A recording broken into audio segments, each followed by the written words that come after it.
हर हर महादेव। तो दोस्तों, आज की इस वीडियो में हम जानेंगे कि नाग पंचमी के दिन कौन कौन सी गलतियां करने से हमें बचना चाहिए। यदि वे गलतियां हम कर देते तो हमारी कुंडली में जो है काल सर्प दोष का योग बन जाता है, जिसकी वजह से हमें अपनी लाइफ में बहुत सारी दिक्कतों मुश्किलों का सामना करना पड़ सकता है। तो चलिए दोस्तों, सबसे पहले जानते हैं कि जो नाग पंचमी है वो किस दिन मनाई जाएगी। तो नाग पंचमी का जो दिन है वो नाग देवताओं और भगवान शिव की उपासना के लिए होता है। इस बार जो नाग पंचमी होगी वो 29 जुलाई 2025 को मनाई जाएगी। नाग पंचमी का जो त्योहार होता है वो श्रावण मास के शुक्ल पक्ष की पंचमी तिथि को हर साल नाग पंचमी का त्योहार मनाया जाता है।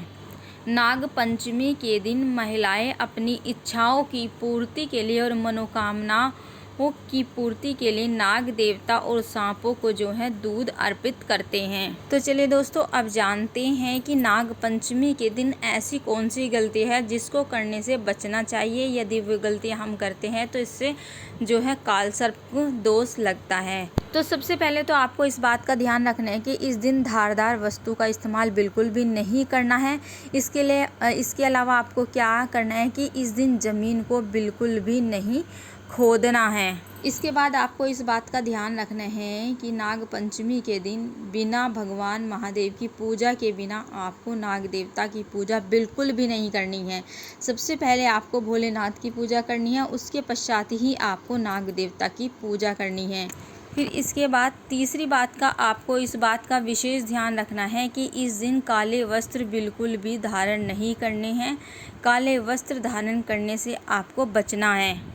चौथी बात ये इस बात का आपको ध्यान रखना है कि इस दिन तामसी भोजन आपको बिल्कुल भी नहीं करना है, जैसे कि चिकन, प्याज और लहसुन का सेवन आपको बिल्कुल भी नहीं करना है। ना ही आपको मदिरा यानी अल्कोहल का सेवन करना है। अब बात करते हैं पांचवी बात की, जिस बात का आपको विशेष रूप से ध्यान रखना है। नाग पंचमी के दिन सांप को किसी भी रूप से आपको कष्ट नहीं देना है। अगर ऐसा कोई करता है तो उसे कालसर्प दोष का जो है पाप लगता है।